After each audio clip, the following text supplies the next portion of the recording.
மாணவர்களுக்கு ரொம்ப கஷ்டம். எங்களுக்கு அந்த கோச்சிங் கிளாஸ் வசதியும் இல்லை, அதுக்கான வாய்ப்புகளும் இல்லை. 12ங்கிறது எல்லாத்துக்கும் அடிப்படை. அது எங்கே இருந்தாலும் 12 வரைக்கும் கண்டிப்பாக நாங்கள் படிக்க தான் போகிறோம்.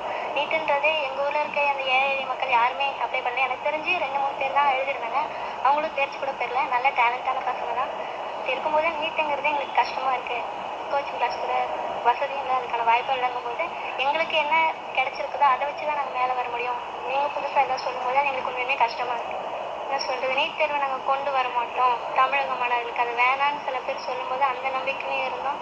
ஏன்னா 12th சிலபஸ் தானே கேட்க போகிறாங்க அப்படின்னா அதனால தான் எழுதியும் பார்த்தோம். பட் எனக்கு தெரிஞ்ச 12th சிலபஸ் கம்மியாக இருந்த மாதிரி தான் இருந்துச்சுன்றது.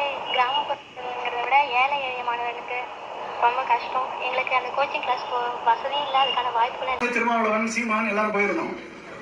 விஜய் வந்திருந்தாரு. நாங்கெல்லாம் அனிதா மரணத்தை பார்த்து தொடர்ந்து நீட்டுக்காக எதிர்த்து குரல் கொடுத்து இன்னைக்கு வரைக்கும் போராடிட்டு இருக்கோம். ஆனா விஜய் வந்து அது ஒரு பிசினஸ் ஆப்பர்ச்சுனிட்டியா பார்த்தார்.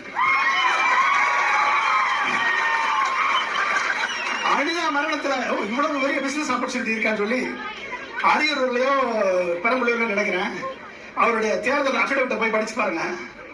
அதுல கோச்சிங் சென்டர்ல investor Vijay, okay, mister Joseph Vijay இன்வெஸ்டரா இருக்கக்கூடிய கோச்சிங் சென்டர் 50,000 கோடி பிசினஸ்ல ஒன் ஆஃப் த இன்வெஸ்டரா இருக்கக்கூடிய மிஸ்டர் ஜோசப் விஜய் அவர்கள் எப்படி நீட்டுக்காக மாணவர்களுக்கு மேல நிற்பார். இந்த அடிப்படை தெரியாம ஜென்சி கிட்ட எல்லாரும் எங்களுக்கு புது ஆள் வேணும்னு சொல்லி மொத்தமா போட்டு விட்டீங்க. அப்ப அவரு மாணவர் பக்கம் நிப்பாரா இல்ல கார்பரேட் பக்கம் நிக்கக்கூடிய மோடி பக்கம் நிப்பாரா? மோடி பக்கம் நிப்பாரு. டெல்லியில பேட்சை கலத்திட்டு அடிக்கிறான் போலீஸ். தமிழ்நாட்டிலையும் பேட்சை கலத்திட்டு உங்க மாணவர் இந்த மாணவர்களை போராட மாணவர்களை அடிக்கிறான் போலீஸ்.